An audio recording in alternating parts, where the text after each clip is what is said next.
Second here. Hello, everyone. Welcome to another episode of Open Mic Discussions. Tonight, I'm joined with Dr. Rolling. How are you doing, Dr. Rolling? Super fantastic. Hope you're doing super fantastic also. I'm doing great. Thank you so much. I want to thank you so much for coming on this podcast to discuss some of the things that we were talking about. Could you tell everyone a bit about your expertise and your background?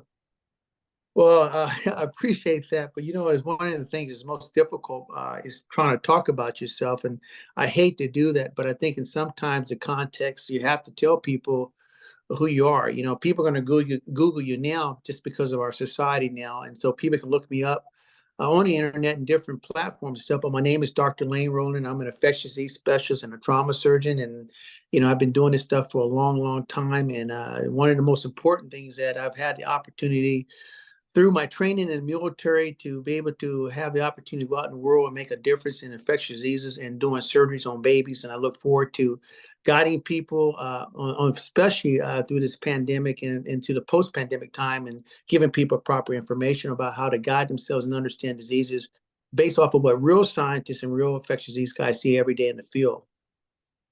Absolutely. Thank you for that. And, so just to give everybody an idea of how we met, I had the opportunity to listen, to hear from Dr. Rolling, also discuss these ideas with him on an app called Clubhouse. It was like the Wild West of debate platforms. So, we all had some interesting experiences there.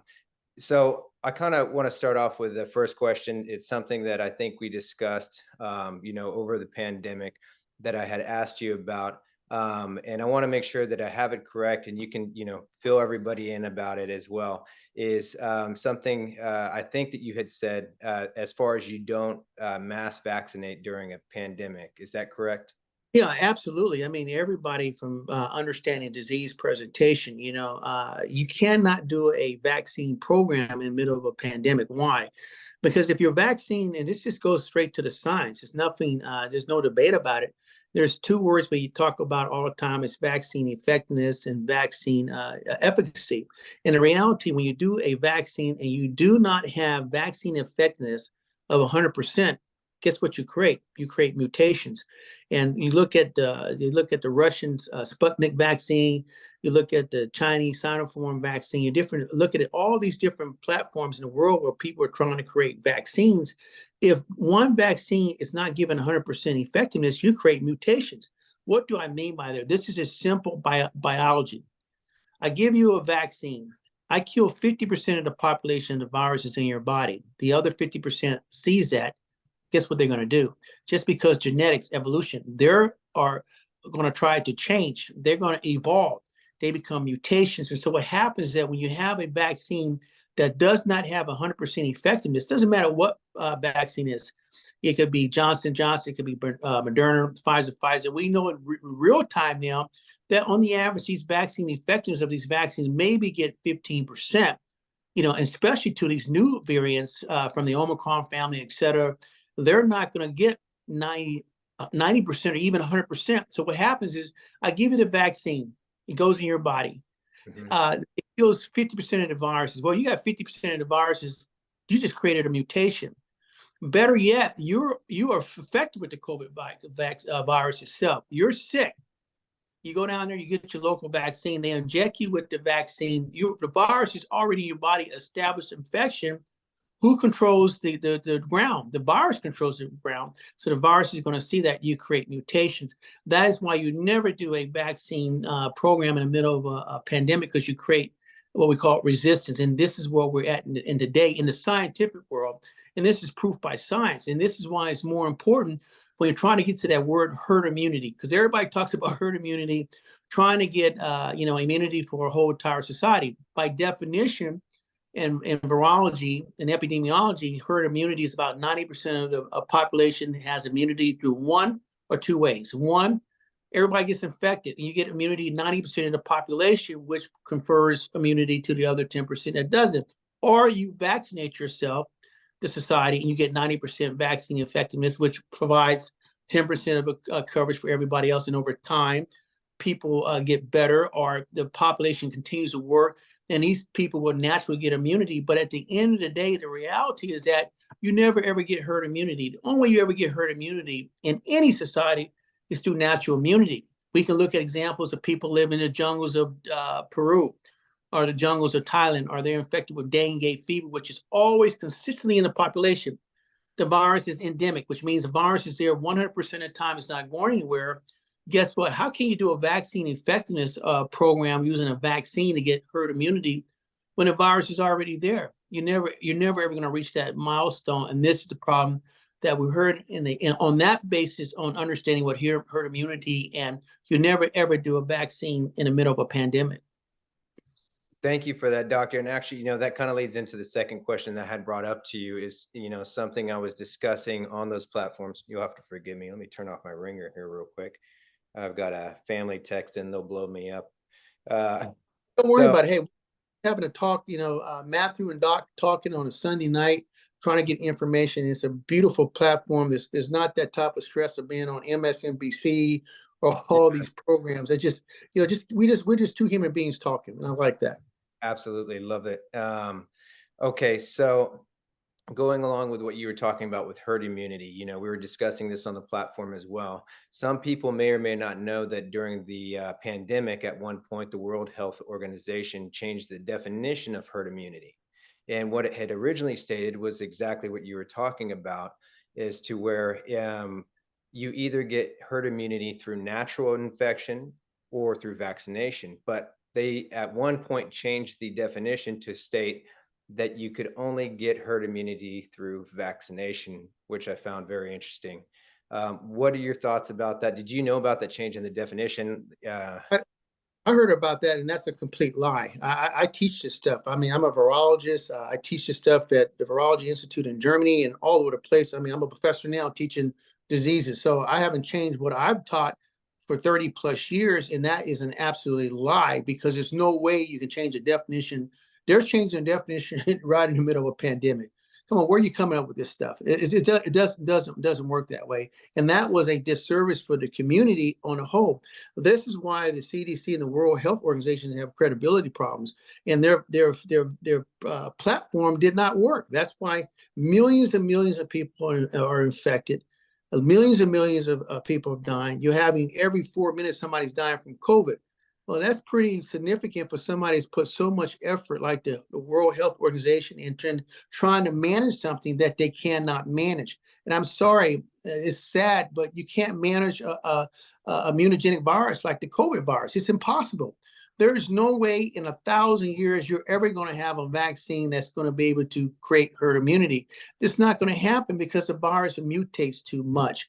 And it's the same thing with HIV. People don't realize we use HIV as a dogma of viruses. An individual gets infected with the HIV virus, and guess what happens? They have 100,000 mutations every day in their body. How are you going to create a vaccine that has every possible combination to get herd immunity? It's never going to happen. And you look at the coronavirus, same phenomenon. You're never, ever in this lifetime going to have a herd immunity to something that mutates the way it is. And this is from one, the inefficiency in the vaccine effectiveness. One, when they started initially, when they got the first, DNA sample, genetic information of the virus from China, it was based off of the Wuhan strain.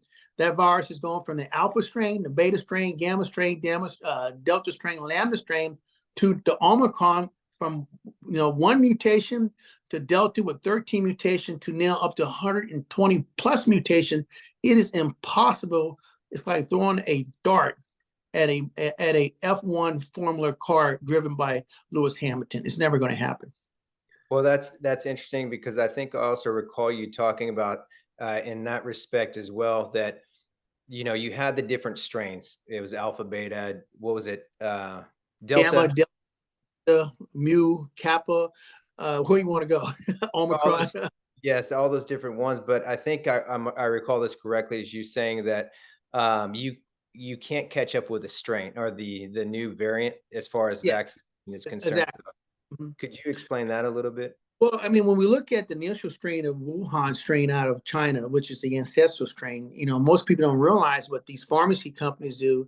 They do a genetic mapping. They go, hey, I need a copy of that, and they take that genetic mapping, they take it to a lab, they get the genetic blueprint, they make a clone of that, and they inject into an animal, bunny rabbit, and then they get it, and that's your vaccine platform. Well, that's great for that initial strain, but that has nothing to do with the beta strain or the gamma strain. As this thing's mutating, what world are you living in that think that your alpha vaccine, the Wuhan, is going to have anything to do with the Omicron, which has 75 different mutations? The virus has changed. So, for example, this is the all of some game that people don't realize.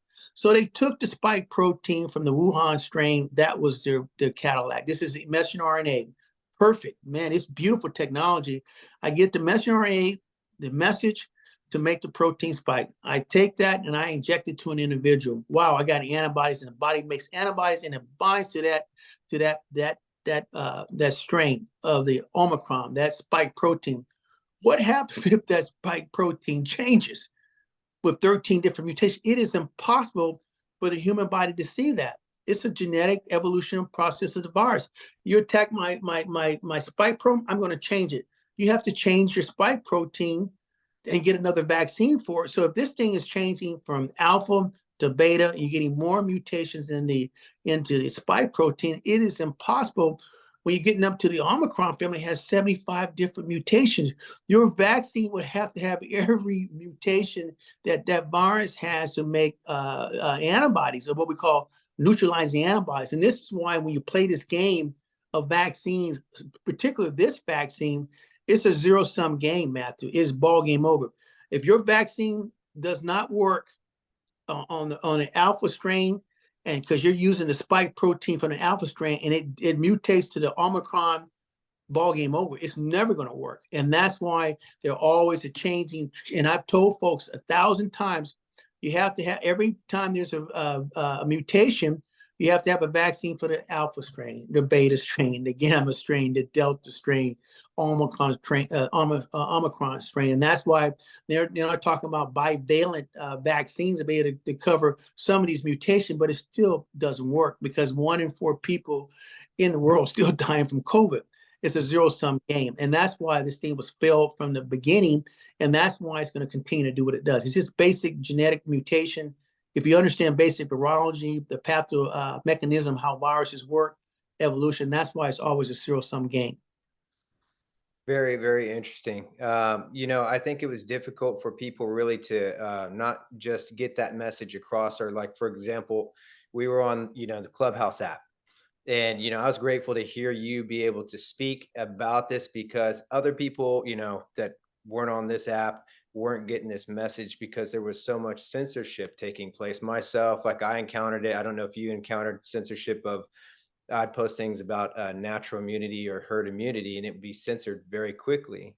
Yeah, So, you know, sorry, but that no, happened to me. I shadow banned on some of the things I post on Instagram and some of the platforms. If I'm talking about natural immunity, if I wish to mention the word vaccine, if it deals with COVID, I'm getting shadow banned. But I'm very fortunate. I have such a wide, worldwide, different platform that my message is out there. But at the end of the day, now we look what's happening in 2023, May, people are dying. And now the people that were pumping or promoting a certain ideology, they're wrong. You can't find them like cockroaches. I'm sorry. You turn a light, they're gone. But they've already caused damage to folks and stuff like that. And Clubhouse was very notorious for that because they had on people that had no credibility talking about something they have no scientific, experience in it. It's just basic. It's basic virology. It's basic biochemistry, and anybody can see that. I mean, when I look at some of the things that I've seen out there about censorship, me and Fauci were supposed to do a town hall together, but the Trump administration said, no, we can't have that because Dr. Rowland's going to blow I Dr. would Fauci. love to see that. I wish it would happen now, Yeah, even so. yeah, because the first question I was asked, Fauci, well, explain me the mechanism of action of an RNA virus. And he couldn't, he looked like an idiot because we know that the RNA viruses are very, very mutagenic and they change all the time. That's why we don't have cures for HIV. We don't have cure for dengue. We don't have cures for certain RNA viruses because of the mutagenic capabilities. When you look at viruses, you always have to look at the genetics. If it's an RNA or a DNA virus, it is very easy to make vaccines for DNA virus because they're stable. They don't mutate. Very, very difficult for an RNA virus, especially something like the coronavirus, which is the most mutagenic virus that's ever been on the planet, been around for thousands of years and stuff, and it figured out how it wanted to affect people. And the reality, the virus figured out, I'm going to affect people because I'm going to mutate. It was able to jump from the animal into a human being. People don't realize that we were never going to get rid of this virus, Matthew, because it lives in every animal. And people say, well, do this for smallpox. Well, smallpox doesn't have an animal model. There's no animal that is a reservoir, a continual source of the virus. That's why people getting the virus from killing deers. You can get it from dolphins. You can get it from monkeys. You get it from bats. As long as there is a living animal reservoir for the coronavirus, it will always be here. And this thing is changed into a pathogenic coronavirus because there's a whole family of different coronavirus, and it will always affect us for the next 100 years. And as this thing is changing, not into a flu-like virus, which affects us in a certain time of year, this virus has the ability to affect us all year long, 24 hours a day, 7 days a week. And the virus does not want to kill you. The virus wants to infect you to be able to make more babies affect other people to keep itself in the population. That's why when we look at people like Ebola, wow, you get Ebola, you're out of there, 99.9%. But Ebola is not a very good parasite because it kills everybody. It doesn't sustain itself in a population. HIV is a very good example of that because HIV can live in a person for 20, 30 years and kill and infect hundreds and thousands of people. That is the big difference. And that's where a lot of folks in Clubhouse and some of the platform, I don't know where they were coming up with their ideas, but they definitely didn't understand basic virology. I have an idea of where they were coming up with their ideas. They were hired. I shared, how there's articles about an army of TikTok influencers being hired to push the vaccine information, all this stuff. So it's interesting. A lot of people had a reason to push what they were pushing on Clubhouse and on these other apps as well. Yeah, you just educated me right now, and I believe that there were people on there that were pushing things that had no experience in the world that I work in, and I'm very consistent. And I've been in this world for 30 years. I've been in the hot zones and worked in the hot zone, dealing with some of the most infectious pathogens in the world, from Ebola, dengue, bacterial tuberculosis. My background is just a proof of my real world experience, and these folks didn't have that, and they were pushing a certain narrative on this, and this injured a lot of folks because if you look at my Instagram today, people have lost 8 people in their families. There are kids with adverse effects from females with 30, 40 different complications from neural diseases, et cetera, et cetera, et cetera. And I don't hear anybody talking about these folks, and that's why it's so important that people need to start suing and calling these people out. But we know now that if you would have to be an absolute imbecile to take a booster shot for the COVID vaccine because you're out in the dark, you will get injured, and there is no coming back on that. There's no informed consent, and that's the sad thing, that people pushed a certain agenda that failed. That's just the reality.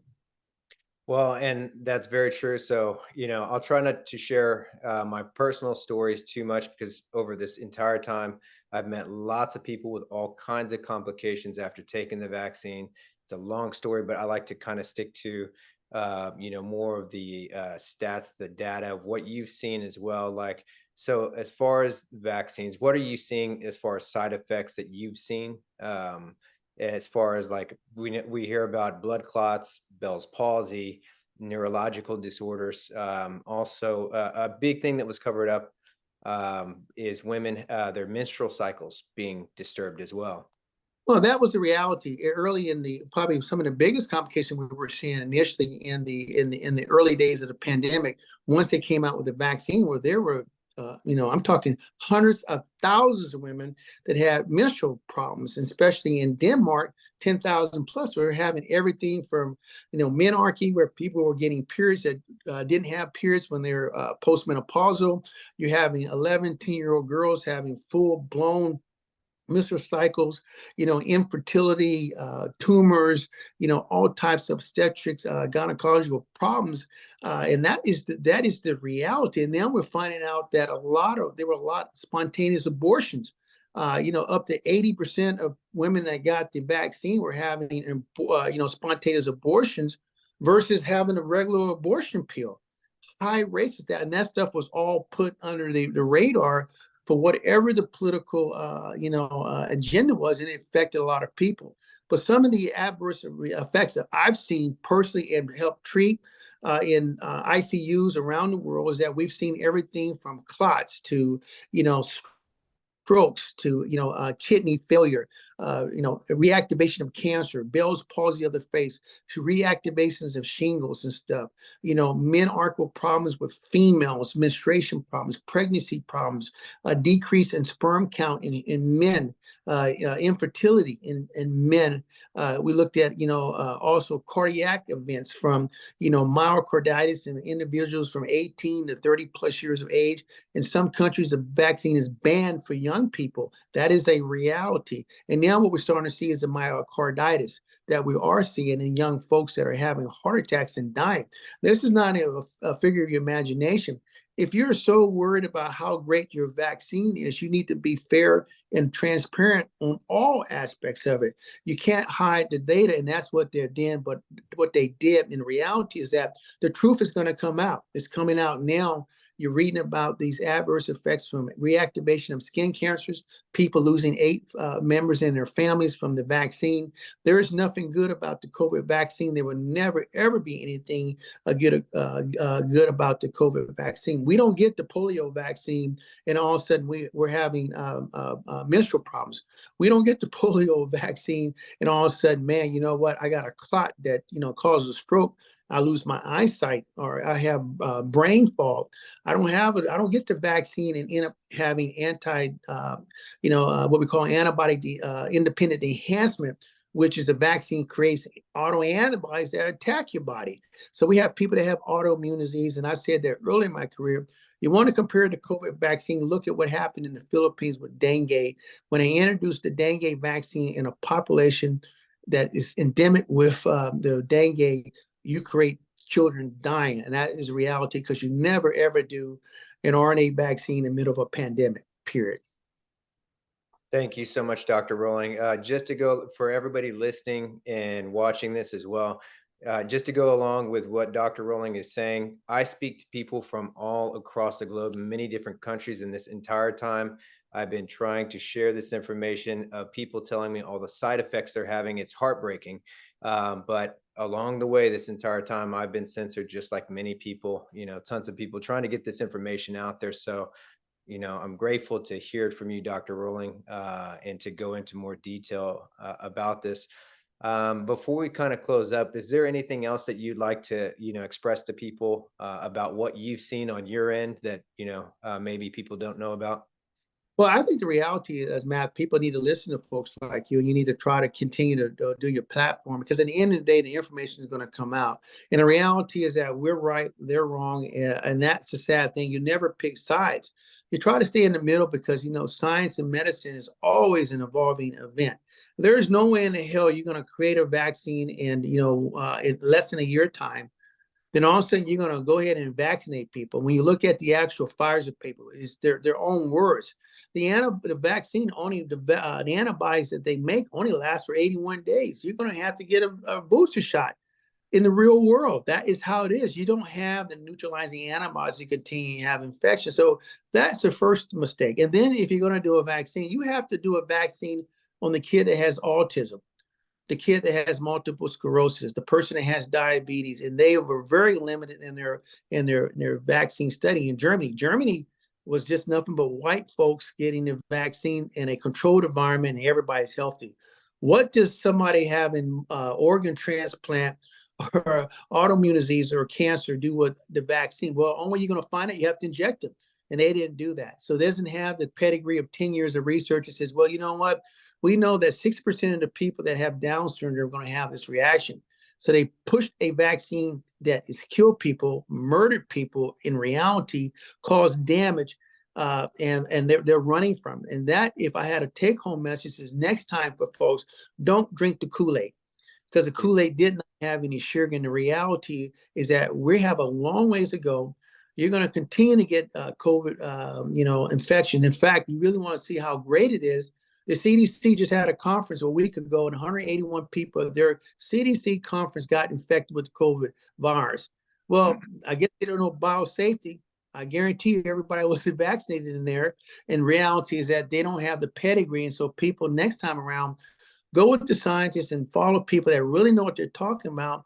And if it sounds too good, it's not true, because they told you, you get the vaccine. Fauci said you get the vaccine, man. Guess what? It's going to go away. Man, we're 3 years old, and it's still killing one person every 4 minutes. First Fauci app, besides being on these different, being sued by the attorney generals of Missouri and Louisiana, in a meeting telling me he has 171. I can't recall. So all of a sudden, this guy's got brain damage. So these are the people you better not follow, because they're false sheeps in a wolf's clothing. Yeah, he's gone silent. I really hope that somehow that you guys get to debate. I would love to see it. I, I hope it has. I'm part of the Black AIDS Institute, which is one of the largest AIDS institute. And I was doing a meeting 2 weeks ago, and they were kind of talking about me and him. He's working with HIV, and that we might end up doing a town hall together. And HIV and COVID is a killer, and it'll be nice, because the first question I would ask him is, man, explain to go up to the board and draw out the life cycle of an RNA virus, and tell people why vaccines don't work. If he takes my class, he gets an F, and his grade is based off of what's happened in the real world. He killed a lot of people, and that is the reality. That is going to be his legacy. Well, I'm praying that happens. I hope somehow you get to have that discussion with him and we all get to see it. Again, Dr. Rowling, I want to tell you, this means a lot. I'm very grateful for you to take the time to, share this information with people that haven't been receiving this information. Right. So thank you so much. I appreciate it. Thank you, Matt, for having me on. If I need you need me for anything else, I look forward to it. I'm always available. That is why I'm Dr. Rowling. I'm everywhere, because I believe in, my mission in life is to save people's lives, not to destroy people's lives, and give people the best information, because your tax dollars pay for my education through the military, and you're getting your tax dollars returned in full. And the reality is that I'm here for you, always for you. I have no dog in this fight. I don't have an ego. And the reality is the information is going to come out. And so people follow people like Matt, Google me, listen to what I say from all the magazines and the research and the stuff I've done. I know what I'm talking about. And I haven't been wrong yet. And that's the scary part, because it's not really scary, because it's like Michael Jordan shooting a three throw or dunking a ball. I can shoot a virus and dunk a virus all day long. Absolutely. Well, everyone listening and watching this, make sure to subscribe, like, share this video, get this video out there so people can hear about this. If you have any questions, we'll definitely have you back on, Dr. Rowling. Thank you again. God bless you and your family. Have a great night. We salute you in the military. You take care and have a super fantastic night. God bless you, Matt. We'll be talking soon. Absolutely. Take care. Okay, bye-bye. Bye-bye.